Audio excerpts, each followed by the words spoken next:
إن الحمد لله نحمده ونستعينه ونستغفره ونعوذ بالله من شرور أنفسنا ومن سيئات أعمالنا من يهده الله فلا مضل له ومن يضلل فلا هادي له وأشهد أن لا إله إلا الله وحده لا شريك له وأشهد أن محمدا عبده ورسوله صلى الله عليه وعلى آله وصحبه وسلم. وبعد. Chers auditeurs, nous avons parlé dans des cours précédents de l'importance de la prière qui est le pilier de la religion, ainsi que de l'obligation pour le musulman d'y être assidu en accomplissant ces 5 prières en leur temps et en remplissant leurs conditions, leurs piliers et leurs obligations, tout en s'appliquant à accomplir ce qui est recommandé dans ces prières. Et dans l'assise d'aujourd'hui, nous allons parler des prières surérogatoires, qui sont les prières qui ont été légiférées pour nous, en plus des prières obligatoires. Et celles-ci font partie des meilleures adorations par lesquelles tu te rapproches d'Allah subhanahu wa ta'ala, et elles comprennent de nombreux mérites. Parmi les mérites des prières surérogatoires, ou des œuvres surérogatoires de manière générale, il y a le fait qu'elles te permettent d'obtenir l'amour d'Allah subhanahu wa ta'ala. En effet, Allah subhanahu wa ta'ala a dit dans le hadith al-Qudsi, « Certes, mon serviteur ne se rapproche pas de moi par une chose que je n'aime plus que ce que je lui ai prescrit, c'est-à-dire les œuvres obligatoires. » C'est cela qu'Allah subhanahu wa ta'ala aime le plus de son serviteur. Donc le musulman, il commence toujours par ses obligations, car c'est cela qu'Allah subhanahu wa ta'ala aime le plus de toi.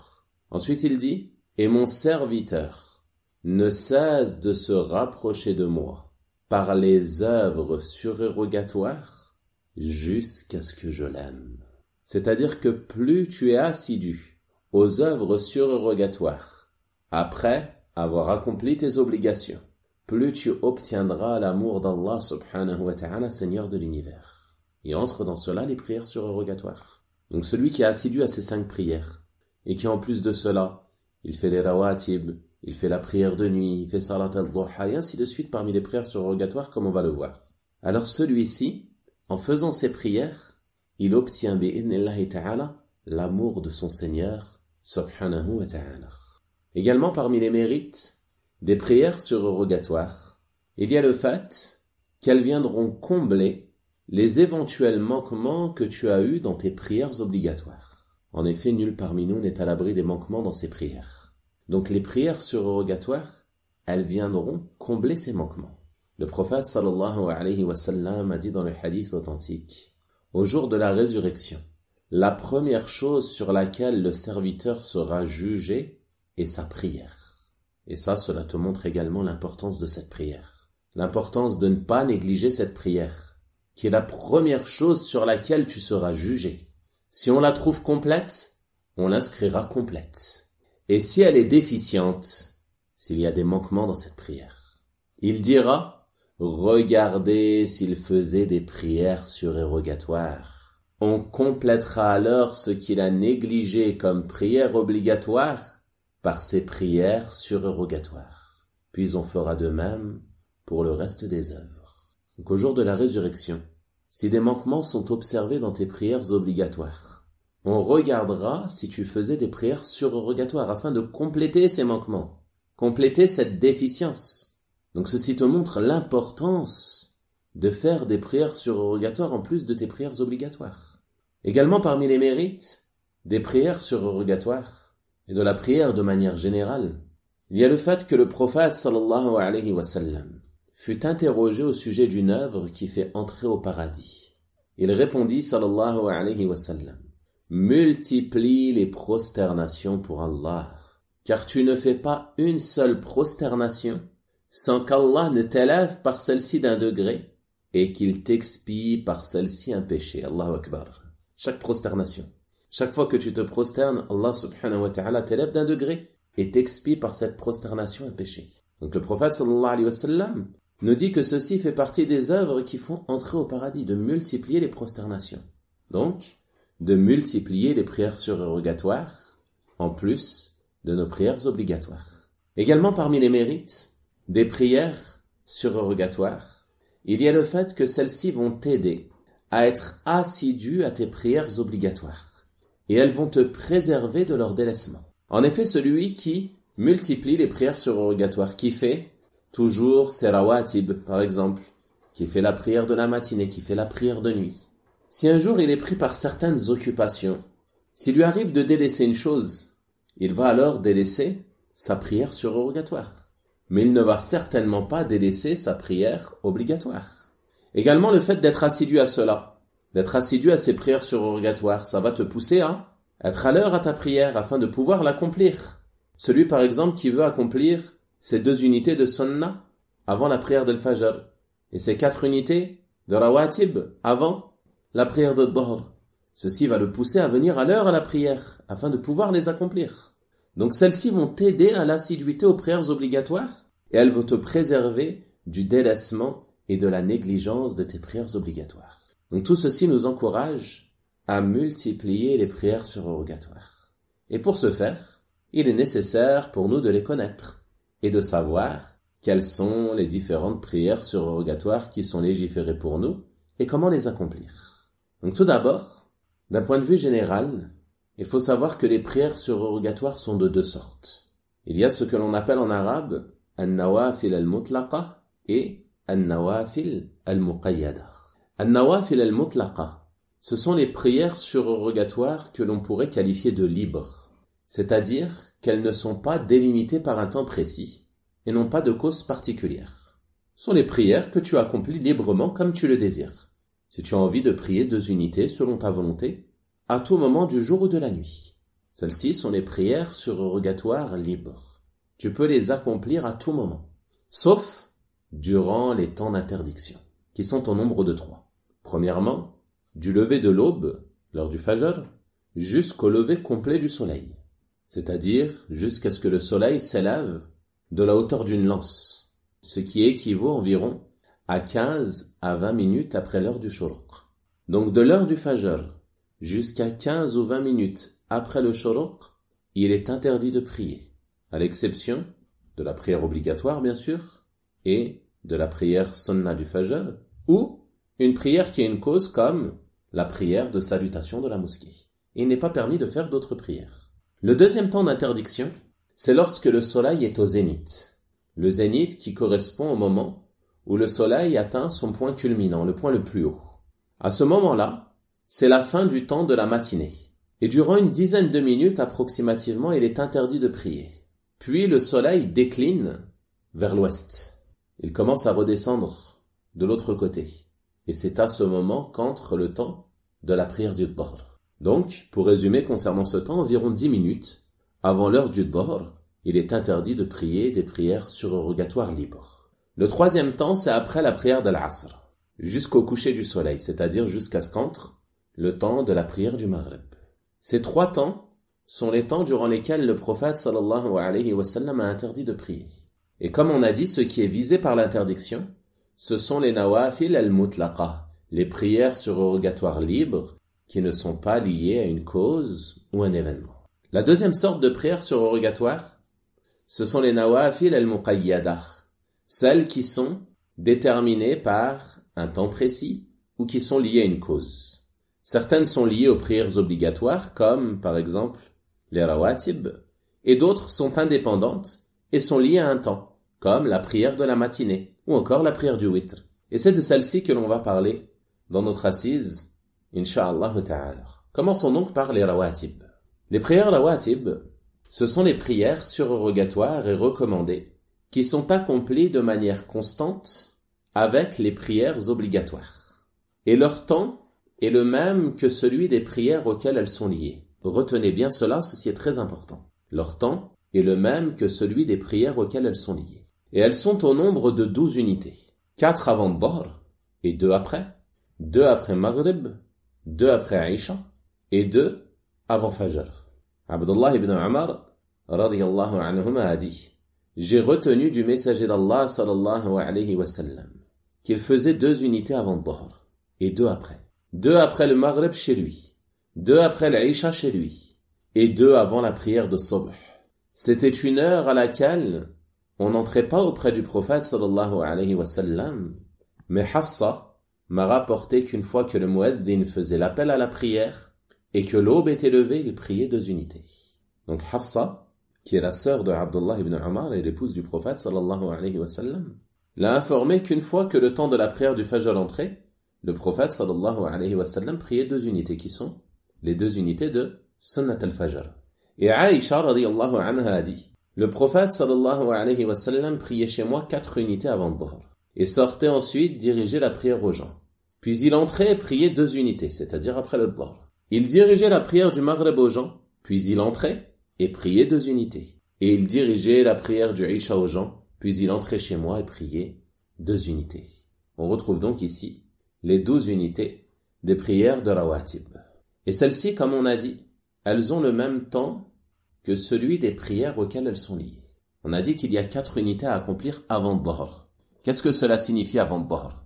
Est-ce que cela signifie avant l'heure de Dhuhr ou avant l'accomplissement de la prière obligatoire de Dhuhr?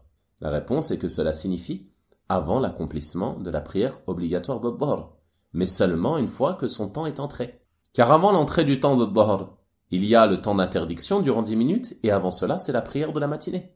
Donc les rawatib qui précèdent la prière de Dhuhr, elles s'accomplissent seulement une fois que le temps de la prière de Dhuhr est entré.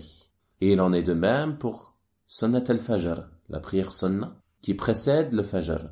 On dit 2 avant le Fajr, c'est-à-dire 2 avant l'accomplissement de la prière obligatoire du Fajr, mais pas avant l'entrée de leur temps. Regarde dans le hadith de Abdullah ibn Umar. Hafsa m'a rapporté qu'une fois que le mueddin faisait l'appel à la prière et que l'aube était levée, une fois que le temps du Fajr était entré, il priait 2 unités. Donc ceci c'est très important car nombre de nos frères et sœurs comprennent lorsque l'on dit avant Dhuhr ou avant Fajr que c'est avant l'entrée du temps de cette prière. Et ceci est une erreur et une incompréhension. Donc notez bien cela, barakallahu fikum. Et ces prières rawatib, elles ont un mérite immense. Le prophète sallallahu alayhi wa sallam a dit dans le hadith rapporté par l'imam Muslim, rahimahullah ta'ala, il n'y a pas un serviteur musulman qui prie chaque jour pour Allah 12 unités de prière surrogatoires, en dehors des obligatoires, sans qu'Allah ne lui construise une maison au paradis. Une maison au paradis, un paradis éternel. Ce n'est pas une maison dans ce bas monde. Les gens dans ce bas monde, ils font des efforts, ils luttent, ils travaillent jour et nuit, ils épargnent de l'argent pour pouvoir construire une maison qu'ils vont perdre et qui va être vendue par ses héritiers pour se partager le montant de sa vente. Mais en accomplissant simplement 12 unités de prière surrogatoire dans ta journée, tu obtiens une maison au paradis, un paradis éternel. Donc médite sur ce mérite immense. Et ceci te fera prendre conscience de l'importance de ces quelques prières qui ne prennent que quelques minutes dans ta journée et qui te permettront d'obtenir ce mérite immense. Et certains parmi les gens de science ont dit que ce hadith nous démontre avant cela que ces prières sont une cause pour entrer au paradis. Car celui à qui Allah subhanahu wa ta'ala construit une maison au paradis, c'est qu'il va entrer au paradis. Donc sois assidu à ces 12 unités de prière. 4 avant Dhuhr, 2 après Dhuhr, 2 après le Maghrib, 2 après l'Isha et 2 avant le Fajr. Et concernant les 4 unités avant Dhuhr, certains pourraient dire comment les accomplir. Est-ce qu'on les accomplit en accomplissant 2 prières de 2 unités? Ou est-ce qu'on peut les accomplir en accomplissant 4 unités d'un seul coup, avec un seul tashahhud à la fin? La réponse est que ces 2 manières sont légiférées. Mais certains parmi les gens de science considèrent qu'elles ne doivent être accomplies que en 2 prières de 2 unités. Donc celui qui fait cela, il sort ainsi de la divergence. Et parmi ces 12 unités, tu dois savoir qu'il y a une prière qui se distingue par un mérite particulier, et qui sont les 2 unités du Fajr. Aïcha radiyallahu ta'ala anha a dit, comme le rapportent les imams al-Bukhari et Muslim rahimahumallahu ta'ala, qu'il n'y a pas une prière surrogatoire à laquelle le prophète sallallahu alayhi wa sallam était plus assidu qu'aux 2 unités du Fajr. Et il a dit sallallahu alayhi wa sallam, elles sont meilleures que ce bas monde et ce qu'il contient. Et dans une autre narration, il dit, je les préfère à tout ce bas monde. Tout ce bas monde, toutes ces richesses, tout ce qu'il contient. Le prophète sallallahu alayhi wa sallam, il préférait ces 2 unités surrogatoires que tu accomplis avant la prière du Fajr. Et nombre de personnes négligent ces 2 unités. Ils préfèrent somnoler ou négliger ces 2 unités qui sont meilleures que ce bas monde et ce qu'il contient, pour quelques minutes de sommeil. Donc ne néglige pas ces 2 unités. Et si elles sont meilleures que ce bas monde et ce qu'il contient, c'est parce que ce bas monde est éphémère. Il est voué à disparaître. Alors que ces 2 unités que tu as accomplies pour Allah subhanahu wa ta'ala, elles font partie des œuvres pieuses qui perdureront et que tu retrouveras auprès d'Allah subhanahu wa ta'ala. C'est pour ça que le prophète sallallahu alayhi wa sallam les préférait à tout ce bas monde. Et c'est pour cela qu'il ne les délaissait jamais, même lors de ses voyages. Contrairement aux autres rawatib. Lorsque le prophète sallallahu alayhi wa sallam était en voyage, il n'est pas rapporté de lui qu'il accomplissait une ratiba, à l'exception de celle du fajr. Et il accomplissait également la prière du witr. Mais les autres rawatib, la ratiba du dhahr, la ratiba del maghrib et la ratiba del isha, il ne les accomplissait pas. Il n'accomplissait que la ratiba du fajr. Parmi les questions que se posent nombre de personnes au sujet des rawatib, il y a ce qui concerne leur rattrapage. Est-il permis ou non de rattraper les rawatib si un jour je les ai manqués? La réponse est que le prophète sallallahu alayhi wa sallam a un jour rattrapé, après la prière de l'asr, les 2 unités qu'il avait l'habitude d'accomplir après le dhahr. Et ceci est rapporté par les imams al-Bukhari et Muslim rahimahumallahu ta'ala. Donc si après le dhahr tu as manqué la ratiba qui la suit, il te sera permis de la rattraper après l'asr. De même qu'il est rapporté de lui, sallallahu alayhi wa sallam, que lorsqu'il ne priait pas 4 unités avant le dhahr, il les priait après. Donc si par exemple un jour tu es arrivé en retard à la prière, et que tu entres à la mosquée alors que l'imam a déjà commencé la prière de dhahr, et que tu as l'habitude d'accomplir ces 4 unités avant le dhahr, après la prière, il te sera permis de les rattraper. Et la ratiba du fajr, il est possible de la rattraper de 2 manières. Soit tu la rattrapes après la prière obligatoire, c'est-à-dire après le fajr, tu fais tes adhkar, et ensuite tu rattrapes la ratiba du fajr si tu l'as manqué, si tu es arrivé à la mosquée et que l'imam avait déjà commencé la prière. Et le mieux est de la rattraper après le lever du soleil, c'est-à-dire 15 ou 20 minutes après le shuruq, durant la matinée. Le prophète sallallahu alayhi wa sallam a dit dans le hadith authentique, celui qui n'a pas prié les 2 unités de fajr, qu'il les accomplisse une fois le soleil levé. Donc ceci sont les 2 manières de rattraper cette prière. Ou bien, après la prière obligatoire, et ceci fait exception à l'interdiction de prier durant ce temps, ou bien, après le shuruq, c'est-à-dire 15 ou 20 minutes après le shuruq, et ceci est préférable. Ceci concernait donc les prières rawatib. Passons maintenant à ce qui concerne le witr et la prière de nuit. La prière de nuit, comparée aux autres prières surrogatoires, a un mérite particulier. En effet, le prophète sallallahu alayhi wa sallam a dit dans le hadith rapporté par l'imam Muslim rahimahullah ta'ala, la meilleure prière après celle qui est obligatoire est la prière de nuit.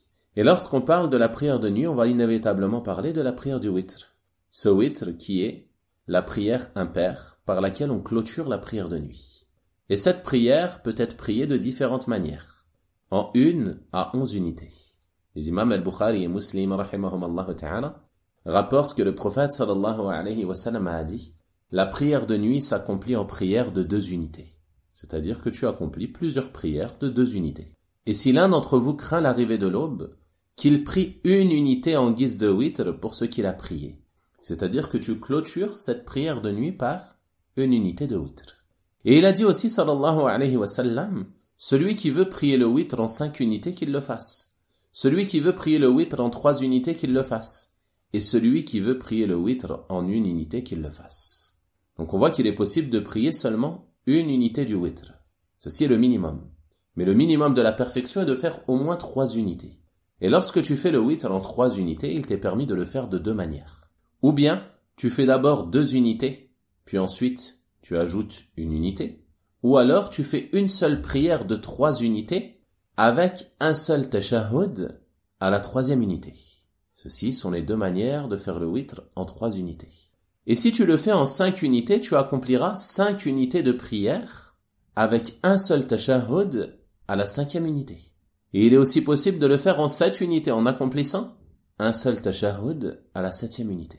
Quoi qu'il en soit, ce qu'il faut retenir, c'est que le witr peut s'accomplir de différentes manières. Et en ce qui concerne le nombre d'unités à accomplir durant la prière de nuit, il est rapporté du prophète sallallahu alayhi wa sallam qu'il ne priait pas plus de 11 unités la nuit, que ce soit durant Ramadan ou les autres mois. Donc ceci est sa sunna sallallahu alayhi wa sallam, de ne pas prier plus de 11 unités durant la nuit.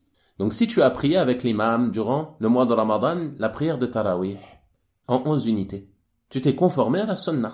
Et il n'y a pas lieu après cela d'ajouter d'autres prières durant la nuit. Mais si tu souhaites prier, que tu as envie d'ajouter des prières, notamment durant le dernier tiers de la nuit, et que tu as envie de faire des prières surrogatoires, alors il n'y a pas d'interdiction à cela. Et il t'est possible de faire des prières de 2 unités. Mais tu ne referas pas le witr car tu l'as déjà fait avec l'imam. Donc le temps de la prière de nuit, il commence après la prière du Isha, il termine au lever de l'aube. Il est rapporté que le prophète sallallahu alayhi wa sallam faisait le witr à tout moment de la nuit, en son début, en son milieu et sa fin, et sa dernière habitude était de le faire avant l'aube. Et le meilleur moment pour prier le witr dépend de la situation de la personne. Le prophète sallallahu alayhi wa sallam a dit, celui qui craint de ne pas se lever en fin de nuit, qu'il fasse le witr en son début. Si tu sais que tu as du mal à te lever avant le fajr, alors le mieux pour toi est de faire le witr en début de nuit, avant de dormir. Et il dit ensuite, sallallahu alayhi wa sallam, et celui qui espère se lever en sa fin, celui qui espère se lever avant le fajr, en fin de nuit, alors qu'il prie le witr en fin de nuit, car la prière en fin de nuit est observée, et ceci est meilleur. C'est-à-dire que les anges assistent à cette prière. Ceci est donc plus méritoire. Mais celui qui sait qu'il ne pourra pas se lever à ce moment-là, il sera mieux pour lui et préférable d'accomplir le witr en début de nuit. Et celui qui a l'habitude d'accomplir le witr, mais qui un jour l'a manqué, que l'aube se lève alors qu'il n'a pas prié le witr, il lui sera possible de le rattraper durant le temps de la matinée en nombre pair d'unités. En effet, il est rapporté que lorsque le prophète sallallahu alayhi wa sallam manquait la prière de nuit en raison d'une douleur ou autre, il priait durant la journée 12 unités. Pourquoi 12 unités? Car il avait l'habitude d'accomplir la prière de nuit en 11 unités. Donc, il priait 12 unités durant la matinée. Par conséquent, celui qui a l'habitude de prier le witr en 3 unités, si ton habitude c'est de faire 3 unités pour le witr, et qu'une nuit tu l'as manqué, tu pourras le rattraper durant la matinée en faisant 4 unités, 2 et 2. Si tu as l'habitude de prier le witr en 5 unités, tu pourras le rattraper durant la matinée en faisant 6 unités et ainsi de suite. Tu ajoutes une unité pour rendre cette prière paire. Et tu le rattrapes durant le temps de la prière de la matinée. Et c'est de cette prière que nous allons parler maintenant. La prière de la matinée. Salat al-Duha. Quel est son temps?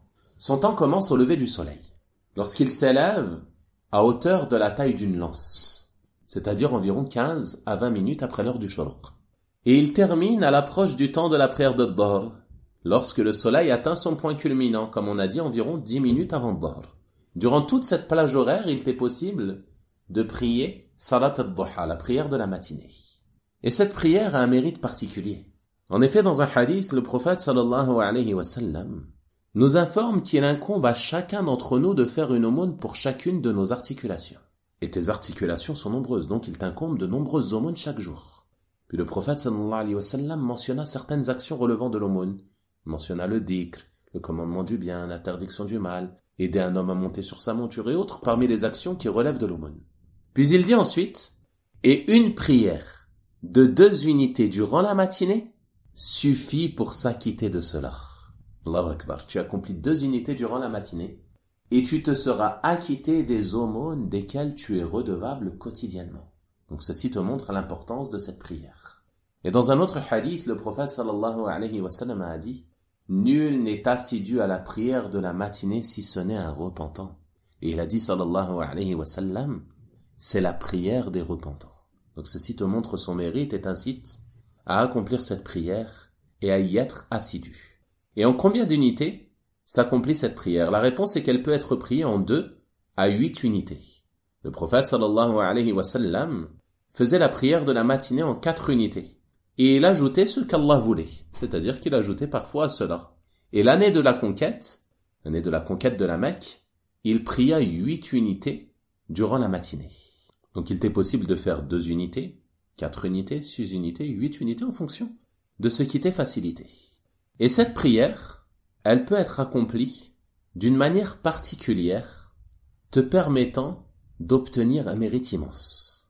En effet, le prophète sallallahu alayhi wa sallam a dit, celui qui prie subh en groupe et reste assis en évoquant Allah jusqu'au lever du soleil, puis prit 2 unités.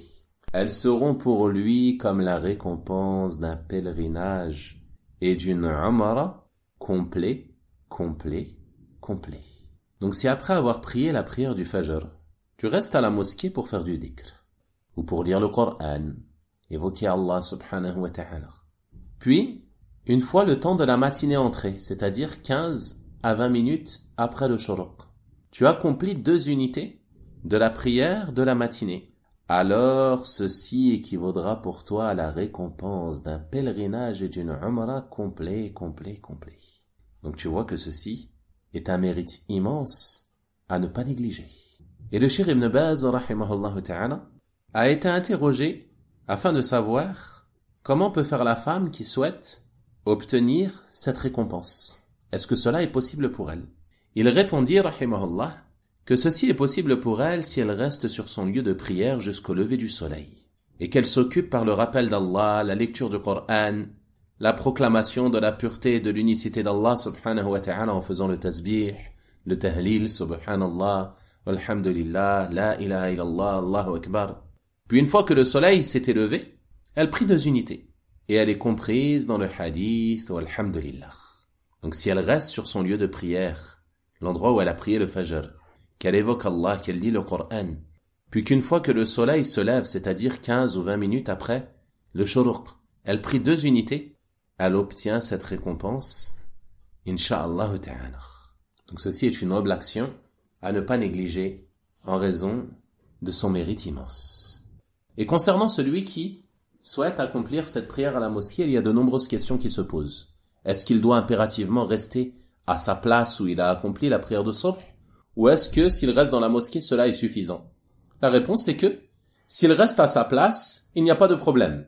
Il n'y a pas de doute que il est sorti de cette problématique en restant assis à l'endroit où il a prié la prière du Fajr.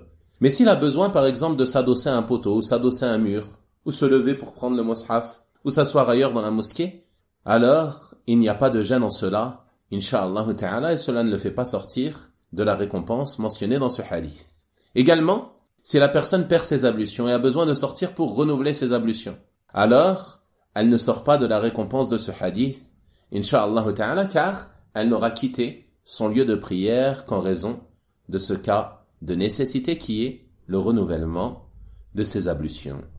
Ceci était donc ce qui concernait la prière de la matinée. Il faut savoir qu'il y a d'autres prières surrogatoires qui sont recommandées. Par exemple, après la prière du vendredi, après Salat al-Jumu'ah, il est légiféré de faire 2 ou 4 unités.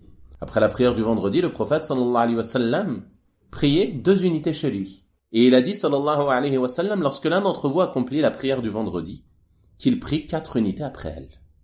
Et les gens de science ont divergé au sujet de la réunion entre ces 2 hadiths. Certains ont dit que lorsque tu pries cette prière chez toi, tu l'accomplis en 2 unités. Et si tu l'accomplis à la mosquée, alors tu l'accomplis en 4 unités. Également, parmi les prières recommandées, il y a le fait de prier 4 avant la prière de Dhuhr et 4 après celle-ci.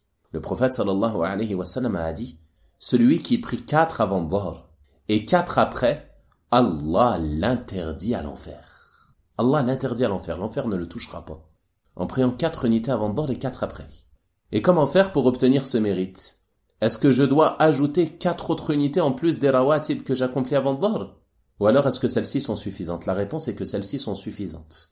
Pour obtenir le mérite mentionné dans ce hadith, si tu as l'habitude d'accomplir les rawatib, que tu as accompli déjà 4 avant Dhuhr et 2 après, alors tu ajouteras 2 autres unités après le Dhuhr. Et tu obtiendras ainsi le mérite mentionné dans ce hadith. Également parmi les prières recommandées, il y a le fait d'accomplir 4 unités avant la prière de l'Asr, c'est-à-dire une fois que son temps est entré. Le prophète sallallahu alayhi wa sallam a dit qu'Allah fasse miséricorde à un homme qui prie 4 unités avant Al-Asr, entre l'adhan et l'iqamah. Également, parmi les prières recommandées, il y a la prière entre les 2 appels. Le prophète sallallahu alayhi wa sallam a dit, entre les 2 appels, il y a une prière. Entre les 2 appels, il y a une prière. Entre les 2 appels, il y a une prière. Puis il a dit, pour celui qui veut. C'est-à-dire qu'entre chaque adhan et iqamah, il est légiféré de faire 2 unités de prière. Également parmi les prières aux récompenses immenses que l'on a déjà vues dans un cours précédent, il y a les 2 unités à accomplir après les ablutions. Le prophète sallallahu alayhi wa sallam a dit, Nul parmi vous ne fait les ablutions et les parfaits, puis prie 2 unités durant lesquelles il rassemble son cœur et son visage, sans que le paradis ne lui soit garanti. Également parmi les prières recommandées, il y a le fait de prier 2 unités en sortant de chez soi et en entrant. Le prophète sallallahu alayhi wa sallam a dit dans le hadith authentique, lorsque tu sors de chez toi, prie 2 unités. Elles te protégeront du mal qui pourrait se produire à l'extérieur. Et lorsque tu entres chez toi, prie 2 unités. Elles te protégeront du mal qui pourrait se produire à l'intérieur. Enfin, pour terminer, j'aimerais mentionner 2 recommandations que l'on trouve dans les paroles de notre prophète sallallahu alayhi wa sallam.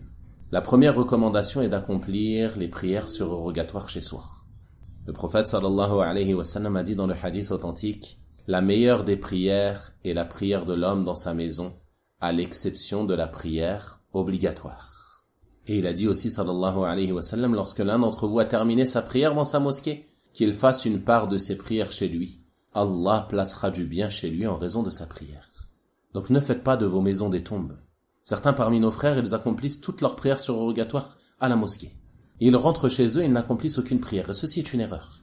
Ne fais pas de ta maison une tombe, comme l'a dit le prophète sallallahu alayhi wa sallam, mais place une partie de tes prières surrogatoires dans ta maison, en accomplissant la prière de nuit, la prière du witr, et ainsi de suite parmi les prières surrogatoires. Et également parmi les recommandations immenses à ce sujet, il y a le fait de choisir parmi ces prières ce dont tu es capable, afin d'être constant dans leur accomplissement. Il est rapporté du prophète, sallallahu alayhi wa sallam, qu'il a dit, l'œuvre la plus aimée d'Allah est celle sur laquelle on est constant, aussi minime soit-elle.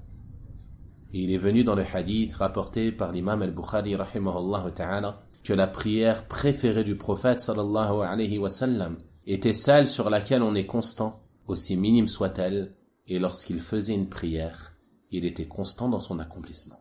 Donc, choisis parmi ces prières celles que tu es capable d'accomplir et veille à être constant dans leur accomplissement.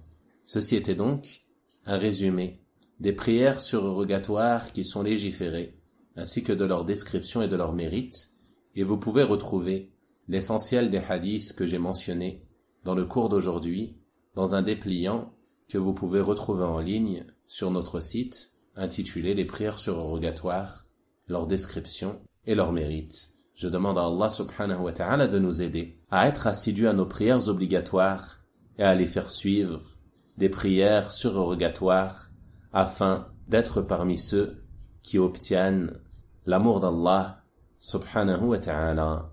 Allahumma salli wa sallim wa barik ala nabiyyina Muhammad wa ala alihi wa sahabatihi ajma'in wa akhiru da'wana anil hamdulillahi rabbil alamin wa barakallahu fiikum.